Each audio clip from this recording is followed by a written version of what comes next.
이 5번은 굉장히 흥미로운 부분입니다. 예. 그래서 마태는 하나님 나라라고 하는 이 단어를 사용하는 것이 굉장히 절제가 되어 있거든요. 통계를 보면 12장 28절, 19장 24절, 21장 31, 43절에만 하나님 나라, 영어로 말하면 Kingdom of God라고 하는 단어가 여기에만 나타나요.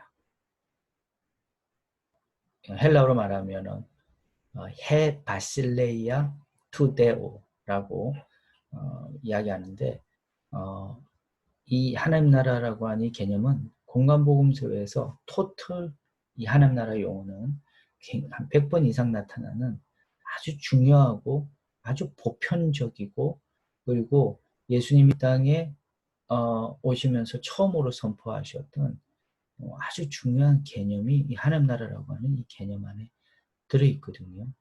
그런데 이 개념을 마태는 천국이라고 하는 단어로 이렇게 바꿨습니다. 제가 여기다 올려드린 이 굉장히 많은 데이터들을 한번 보시기를 바랍니다. 제가 약간 놓칠 수도 있는 그런 부분들도 있을 것 같고요. 예. 천국이라는 단어가 이렇게 많이 나옵니다. 하나님 나라라고 하는 이 용어를 천국이라고 표현하지만 이 천국을 달리 표현하면은 이 천국은요, 하늘 나라라고 표현할 수 있겠죠. 하늘나라입니다. 결국은 이건 하나님 나라고요. 하늘나라. 그러니까 나라는 똑같아요. 바실레아라고 하는 나라는 똑같은데, 예. 그런데 이건 하나님이고 이건 하늘입니다. 예. 우리가 하나님이라고도 하기도 하고 하느님이라고도 이야기 하는데 물론 이건 이제 교단마다 뭐 가톨릭에서는 하느님이라고 주로 표현하고 우리 개신교에서 하나님이라고 이렇게 표현을 하는데 여기 마태복음 같은 경우는 흥미롭게도 하늘나라라는 그런 표현을 쓰면서 하나님을 하늘로 대체하는 그 성향이 굉장히 강하게 나타나는 복음서 중에 하나입니다. 복음서가 되겠죠. 복음서 중에 하나라기보다도. 그래서 뭐 이를테면 우리 한글 성경에 나와 있는 그 어떤 데이터들을 쭉 보셔도 여러분 그 금방 그렇게 아실 수가 있을 겁니다. 3장 2절 같은 데 보시면 회개하라 천국이 가까웠느니라 이렇게 이야기하죠. 그 다음에 4장 17절을 보시면은 이때부터 예수께서 비로소 전파하여 가라사대 회개하라 천국이 가까웠느니라. 5장 3절에서도 심령이 가난한 자는 복이 있나니 천국이 저희 것이며 10절에 이를 위하여 핍박을 받은 자는 복이 있나니 천국이 저희 것이며 이렇게 나와 있고 19절에 보시면 그러므로 누구든지 5장 19절입니다. 이 계명 중에 지극히 작은 것 하나라도 버리고 또 그같이 사람을 가르치는 자는 천국에서 지극히 작다 일컬음을 받을 것이요. 천국에서 누구든지 이를 행하며 가르치는 자는 천국에서 크다 일컬음을 받으리라. 뭐 이 정도만 해도 저는 충분하다고 생각합니다. 다 천국이라 좋겠죠. 어떤 한글 주석가들은 이걸 하늘나라라고 이렇게 표현하면서 주석을 하는 사람들도 있습니다. 예. 그러면 여기서 이렇게 천국으로 표현된 이 용어가 다른 누가복음이나 마가복음에는 어떻게 기록이 되었는가 라고 할 때 이거는 거의 다 하나님 나라라고 하는 표현을 씁니다. 그러니까 마태만 천국이라는 표현을 쓴다라고 하는 거죠. 이제 그럼에도 불구하고 아주 일부 구절에서는 하나님 나라라고 하는 이 용어를 여기에서 이렇게 사용하기도 합니다만은 그러나 거의 대부분의 경우에는 천국 내지 하늘나라라고 하는 표현을 마태는 사용하고 있다라고 하는 것이죠. 그럼 왜 그랬을까? 근데 질문을 던질 수가 있는 거죠. 왜 그랬을까? 왜 마태는 하나님 나라라는 표현 대신에 천국이라고 하는 이 표현을 주로 사용할까라고 하는 이 질문을 자연스럽게 우리가 이제 제기할 수가 있습니다. 예, 바클레이라고 하는 학자, 유명한 신약학자인데요. 이 학자는 이렇게 표현합니다. 유대인들이 하나님의 실제적 이름을 사용하기를 주저하는 것과 상통하는 공손한 왕곡법의 표현이라 그렇게 주장을 합니다. 예, 바클레이는 이게 무슨 말이냐면은 자 보세요. 유대인들이 하나님의 실제적 이름을 사용하기를 주저하는 것과 상통하는 아주 공손한 왕곡법의 표현이라 이렇게 주장을 하는데 이걸 유대인들에게 있어서 1세기 유대인 경건주의라고 하는 것이 있었습니다. 1세기에 있었던 유대 경건주의라고 하는 이것과도 역시 맞물려서 보시면 이해가 좀 되실 겁니다. 1세기 유대 경건주의가 뭘까요? 유대 경건주의라고 하면 여기가 같은 맥락으로 볼 수가 있는 것이죠. 그만큼 이들은 우리가 누군가가 아주 절대적인 존재고 우리 인간들 사이에서도 좀 정말 내가 감히 넘을 수 없는 흔히 말하는 넘사벽의 어떤 존재라고 한다면 어떤 넘사벽적 존재라고 한다면 감히 그 사람 이름을 부른다거나 우리가 그 사람 앞에 그렇게 자신 있게 서거나 하지는 못할 것이라고 하는 것이죠. 유대인들에게 있어서는 하나님에 대한 어떤 절대적인 존경심, 절대적인 어떤 신앙이 굉장히 강하게 작용을 했기 때문에 이 1세기 유대 경건주의의 근거에서 볼 때 이들은 이제 하나님이라고 하는 데오스라고 하죠. 헬라어로.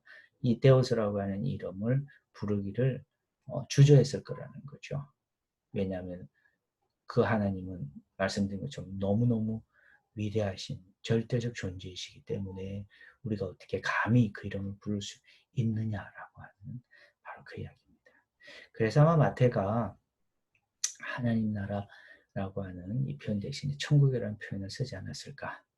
이렇게 왜냐면 마태는 유대 성향이 강하고 마태의 독자들 유대 성향이 강하기 때문에 그렇게 하지 않았을까 이렇게 주장할 수가 있습니다. 다섯 번째 특징을 우리는 보았습니다. 예, 마태는 하나님 나라 표현 대신에 천국 표현을 쓴다라고 하는 점. 그 다음 또 다른 마태복음의 특징은 뭐냐면은 마태는 숫자들을 자주 사용합니다. 이 숫자와 관련해서는 우리가 좀 독특한 어떤 흥미로운 부분들을 이 마태복음 관련해서는 좀 찾을 수가 있는데 여기 보시면은 2에 대한 숫자, 그 다음에 3에 대한 숫자. 물론 마가복음, 누가복음에도 반복되는 건 없는 건 아닙니다. 5에 대한 숫자, 그 다음에 7에 대한 숫자. 네. 예. 한번 쭉 보겠습니다. 그 다음에 예, 이렇게 한번 2, 3, 5, 7 예, 이런 어떤 부분들을 저희가 다른 복음서에 비해서 마태복음에 예, 이런 내용들이 자주 등장한다라고 하는 그 점 우리가 좀 염두에 두고 이걸 좀 상호 비교하면서 보면 훨씬 더 흥미로운 점들을 찾을 수가 있겠죠. 이것도 우리가 일일이 다 찾을 수는 없고요. 마태는 숫자들을 자주 사용한다라고 하는 이 점을 기억하면서 우리 교재 116페이지에도 그 내용이 있습니다만 특히 2에 대한 숫자, 2에 대한 우리 교재에는 쌍으로 표현되는 이중적 모티브를 선호한다라고 하는 이 점을 여기서 언급을 했는데 이건 뭐냐면은 두 개가 숫자 둘이 그만큼 더 많이 이렇게 강조가 된다라고 하는 것이죠. 이를테면 이건 다른 복음서 비교를 해보면 알 수가 있는 그런 내용인데 말하자면 마태복음 8장 28절 이하를 보시면은 2명의 귀신 들린 자들이라고 하는 이 이야기가 나옵니다. 그 다음에 마태복음 20장 30절 이하를 보시면 두 소경이라고 하는 이야기가 나오거든요. 예. 우선 두 소경 이 부분은 하나 먼저 좀 점검을 해보았으면 좋겠습니다. 예, 마태복음 20장 30절 이하를 한번 보십시오. 마태복음 20장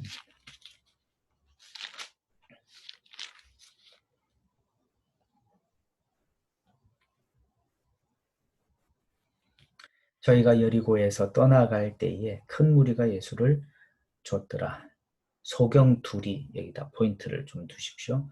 길가에 앉았다가 예수께서 지나가신 다음을 듣고 소리질러 가로되 주여 우리를 불쌍히 여기소서 다윗의 자손이여 하니 무리가 꾸짖어 잠잠하라 하되 더욱 소리질러 가로되 주여 우리를 불쌍히 여기소서 다윗의 자손이여 하는지라. 예수께서 머물러 서서 저희를 불러 가라사대 너희에게 무엇을 하여 주기를 원하느냐 가로되 주 우리 눈뜨기를 원하나이다. 예수께서 불쌍히 여기사 저희 눈을 만지시니 곧 보게 되어 저희가 예수를 쫓으니라. 그렇게 이야기하죠. 아주 흥미로운 이야기입니다. 왜 흥미로우냐면 마태복음도 그렇고 마가복음도 그렇고 예수님이 예루살렘으로 이제 곧 입성을 하시게 되는데 그 입성하시는 바로 그 길목에서 예수님이 하셨던 사역이 독특하다라고 하는 거예요. 그게 뭐냐면은 소경의 눈을 뜨게 하시는 맹인의 눈을 고치시는 사건이 나옵니다. 네, 눈을 뜬다라고 하는 것은 여러 측면에서 우리가 해석을 할 수가 있을 텐데 기회가 되면 제가 다음에 여러분들 좀 말씀을 드리도록 하고요. 요걸 마가복음 기사하고 비교를 해보면 마가복음 10장 46절부터 그 이하를 한번 보시면 마가복음 10장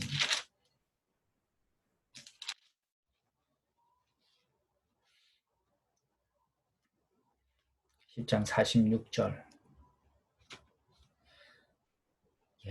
이거는 앞부분만 읽어도 될 것 같습니다. 저희가 여리고에 이르렀더니 예수께서 제자들과 허다 무리와 함께 여리고에서 나가실 때에 디메오의 아들인 소경 거지 바디메오가 길가에 앉았다가 나사렛 예수시란 말을 듣고 소리질러 다윗의 자손 예수여 나를 불쌍히 여기소서 하구나. 많은 사람이 꾸짖어 잠잠을 하는데 그가 더욱 심히 소리질러 가로되 다윗의 자손이여 나를 불쌍히 여기소서 하는지라. 이 바디메오의 액션이 여기에 이제 계속해서 반복해서 나오는 것을 보게 되는 거죠. 같은 사건입니다. 이건 두 다른 사건이 아닙니다. 하지만 마태복음에는 이게 두 소경이라 표현되어 있고요. 그리고 이 마가복음에는 바로 맹인 바디메오라고 하는 이 표현이 등장합니다. 나타나죠. 이처럼 이 이에 대한 우리 체계 교재에 표현들 한다면 저는 이제 마태는 숫자들 자주 사용한다는 표현을 썼고 이 책의 저자는 쌍으로 표현되는 이중적 모티브라고 이렇게 이제 표현했는데 이 기사도 나중에 한번 보십시오. 같은 기사를 다루고 있는 마가복음 같은 경우에는 한 명이 귀신 들렸고 그 다음에 낙이 타는 장면을 보시면은 마가복음이나 누가복음에 보시면 낙이 한 마리에 예수님이 타십니다. 그러나 흥미롭게도 마태복음에는 나귀와 나귀 새끼가 동시에 나타나는 것을 우리가 보게 되죠. 이런 식의 어떤 표현들을 비교를 해보면 마태는 이에 대한 이 숫자, 이에 대한 숫자를 좀 많이 강조하는 것을 보게 됩니다. 자연스럽게 숫자와 관련해서 여러분이 궁금해 하실 수 있겠죠. 왜 그러면 이 숫자를 이만큼 자주 사용하는가? 물론 좀 이따 우리가 보겠지만 3, 5, 7 그건 그때 가서 보고 그럼 이에 대한 숫자가 왜 강조가 되는가? 다른 복음서와 비교해서 이제 볼 때에 이 질문 자연스럽게 하실 수 있다고 생각합니다. 자, 둘이라고 하는 거는 그만큼 증거 능력이 있는 겁니다. 유대인들이 그랬거든요. 그래서 예수님이 제자들을 보내실 때 둘씩 짝을 지어서 보내시는 것을 보게 됩니다. 마태복음의 성향이 상당히 유대 적 성향이 강한 복음서라고 한다면은, 그리고 저자나 독자나 다 그러한 어떤 유대인적 그러한 어떤 지향점을 갖고 있는 자들이라고 한다면은, 어, 전해 내려온 다양한 예수님에 대한 이야기 중에서 하나보다도 둘을 담고 있는 그 이야기를 자기 복음서 안에다가 기록했을 가능성이 더 크다라고 하는 그 점을 우리는 보게 됩니다. 자, 3에 대한 숫자로 넘어가서, 예를 들어서 뭐 이거는 다른 복음서에도 나옵니다만은, 예수님이 겪으신 시험들 4장 1절부터 11절까지 내용을 보시면은 3번에 걸친 시험에 그 시험을 겪으셨다라고 하는 것. 그 다음에 의로움에 대한 6장과 또 7장 6절까지 내용들, 의에 대한 부분이죠. 그 다음에 명령들, 그 다음에 기적적으로 치유를 받는 장면들 8장 1부터 15절, 이것도 3가지 기적 치유 사건 나오죠. 그 다음에 이어서 나오는 능력의 이적들, 씨 뿌리는 비유들, 이와 같은 내용들이 아주 풍성한데, 이건 바로 3에 대한 숫자를 또한 강조하고요. 숫자들을 아주 자주 사용한다라고 하는 그 카테고리에서 이해하시고, 그 다음에 5에 대한 숫자를 보시면 율법의 성취에 대한 5개의 예증이 5장 21절부터 48절, 아까 제가 잠시 말씀드린 것처럼 너희는 이렇게 한 것을 들었으나 나는 너희에게 이르노니 라고 이렇게 이야기하죠. 여기는 언급을 안 했지만은 이것도 이제 아주 흥미가 있는 대목이고, 또 오는 우리 베이컨의 오경 구조 같은 경우도 마찬가지입니다. 예, 그것도 우리가 보게 되고, 사실 유대인들이라고 하면 모세 오경과 같은 이 5에 대한 숫자에는 굉장히 민감하죠. 예, 그렇기 때문에 이것도 역시 마찬가지로 지금 3번째 우리가 다룬 그 내용과도 상당히 연결되어 있습니다. 마태복음 복음서에서 유대교 성향을 가장 강하게 지닌다라고 하는 이 점에 그 어떤 연장선상에서 본다면은 유대인들이 숫자를 굉장히 자주 즐겨 사용하는 그런 어떤 경향하에서 본다면은 이해가 될 만한 부분이고요. 그 다음에 7에 대한 예를 보시면은, 이를테면 7 귀신들 12장 45절, 7개의 떡과 그 다음에 7 바구니, 7 바구니, 정확하게 표현하면은 7 광주리로 제가 바꿀게요.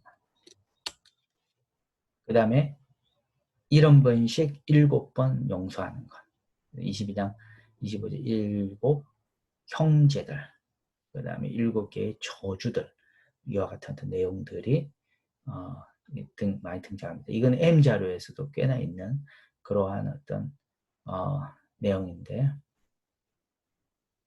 자, 여기 보시면 7에 대한 예에서 18장 21, 22절을 한번 보시면, 이건 M자료입니다. 마태복음에 있는 자료인데요. 18장을 보시면 21, 22절 보십시오. 그때 베드로가 나와 가로되 주여 형제가 내게 죄를 범하면 몇 번이나 용서하여 주리까? 7번씩 7번까지 하오리까? 이렇게 예수님 제자들이 먼저 예수님께 질문을 하죠. 특히 베드로가 대표적으로. 예수께서 가르사대 내게 이르는 7번뿐만 아니라 70번씩 7번이라도 할지니라, 이렇게 이야기해요. 이거 여러분들 딱 봐도 딱 제기하신 질문이 뭡니까? 여기서 왜 그러면 7번까지라고 그렇게 이야기할까? 베드로가 7번까지 하오리까? 이렇게 이야기하죠. 아니야, 예수님은 70번씩 7번, 숫자 7이 많이 나옵니다. 네. 7은 유대인들에게 있어서는 굉장히 중요한 숫자죠. 7이라고 하는 것은 말 그대로 완전한 수잖아요. 예. 완전한 수는 유대인들에게서는 7도 되고 또 1000도 되고, 완전 수는 그렇게 많습니다. 예, 그런데 7이라고 하는 이 숫자가 완전한 수이기 때문에 베드로가 여기서 제기한 질문 7번까지 하오리까? 라고 하는 거는 적어도 7번까지 하면은 얼마든지 용서를 해줬다라고 그렇게 유대인들은 생각했다는 거죠. 그래서 이 질문이 가능합니다. 예수님은 그 이상 훨씬 더 큰 요구를 하시죠. 70번씩 7번이라도 할지니라 그렇게 이야기하십니다. 잘 아시겠죠? 이것도 역시 유대인 지향적 성향이라고 하는 측면에서 보자면은 2, 3, 5, 7 이런 숫자에 대해서 좀 이해가 되실 겁니다. 여기 나오죠.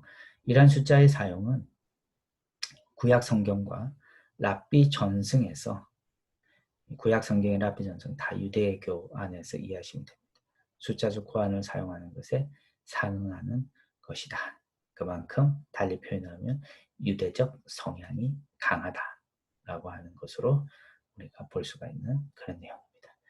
예, 우리 2개 남았습니다. 이제 마테만이 교회라는 단어를 사용하고 있고요.